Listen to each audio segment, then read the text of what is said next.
To demonstrate how this miracle of modern banking came about, consider this simple story, the goldsmith's tale. Once upon various times, pretty much anything was used as money. It just had to be portable, and enough people had to have faith that it could later be exchanged for things of real value, like food, clothing, and shelter. Shells, cocoa beans, pretty stones, even feathers have been used as money. Gold and silver were attractive, soft, and easy to work with, so some cultures became expert with these metals. Goldsmiths made trade much easier by casting coins, standardized units of these metals whose weight and purity was certified.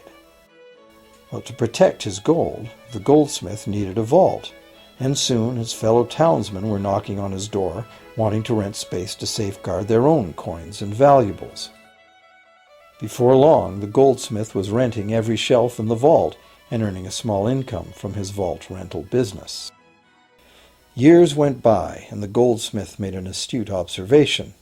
Depositors rarely came in to remove their actual physical gold, and they never all came in at once. That was because the claim checks the goldsmith had written as receipts for the gold were being traded in the marketplace as if they were the gold itself.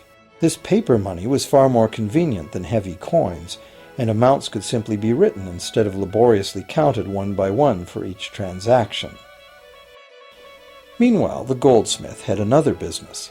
He lent out his gold, charging interest. Well, as convenient claim check money came into acceptance, borrowers began asking for their loans in the form of these claim checks instead of the actual metal. As industry expanded, more and more people asked the goldsmith for loans.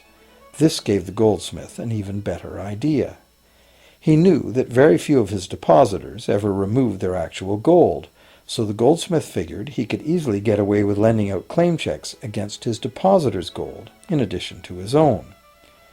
As long as the loans were repaid, his depositors would be none the wiser and no worse off, and the goldsmith, now more banker than artisan, would make a far greater profit than he could by lending only his own gold. For years, the goldsmith secretly enjoyed a good income from the interest earned on everybody else's deposits. Now a prominent lender, he grew steadily richer than his fellow townsmen, and he flaunted it. Suspicions grew that he was spending his depositors' money. His depositors got together and threatened withdrawal of their gold if the goldsmith didn't come clean about his newfound wealth. Contrary to what one might expect, this did not turn out to be a disaster for the goldsmith. Despite the duplicity inherent in his scheme, his idea did work. The depositors had not lost anything. Their gold was all safe in the goldsmith's vault. Well, rather than taking back their gold, the depositors demanded that the goldsmith, now their banker, cut them in by paying them a share of the interest. And that was the beginning of banking. The banker paid a low interest rate on deposits of other people's money that he then loaned out at a higher interest. The difference covered the bank's cost of operation and its profit. The logic of this system was simple, and it seemed like a reasonable way to satisfy the demand for credit. However, this is not the way banking works today. Our goldsmith banker was not content with the income remaining after sharing the interest earnings with his depositors, and the demand for credit was growing fast as Europeans spread out across the world. But his loans were limited by the amount of gold his depositors had in his vault. That's when he got an even bolder idea. Since no one but himself knew what was actually in his vaults, he could lend out claim checks on gold that wasn't even there. As long as all the claim check holders didn't come to the vault at the same time and demand real gold, how would anyone find out? This new scheme worked very well, and the banker became enormously wealthy on the interest paid on gold that did not exist. The idea that the banker would just create money out of nothing was too outrageous to believe, so for a long time the thought did not occur to people. But the power to just invent money went to the banker's head, as you can well imagine. In time, the magnitude of the banker's loans and his ostentatious wealth did trigger suspicions once again. Some borrowers started to demand real gold instead of paper representations. Rumors spread. Suddenly, several wealthy depositors showed up to remove their gold. The game was up. A sea of claim check holders flooded the street outside the closed doors of the bank.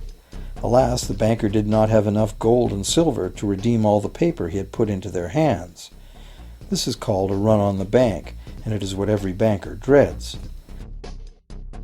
This phenomenon of a run on the bank ruined individual banks and, not surprisingly, damaged public confidence in all bankers.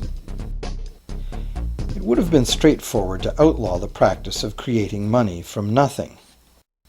But the large volumes of credit the bankers were offering had become essential to the success of European commercial expansion, so instead the practice was legalized and regulated. Bankers agreed to abide by limits on the amount of fictional loan money that could be lent out. The limit would still be a number much larger than the actual value of gold and silver in the vault. Quite often the ratio was 9 fictional dollars to 1 actual dollar in gold. These regulations were enforced by surprise inspections. It was also arranged that, in the event of a run, central banks would support local banks with emergency infusions of gold. Only if there were runs on a lot of banks simultaneously would the banker's credit bubble burst and the system come crashing down.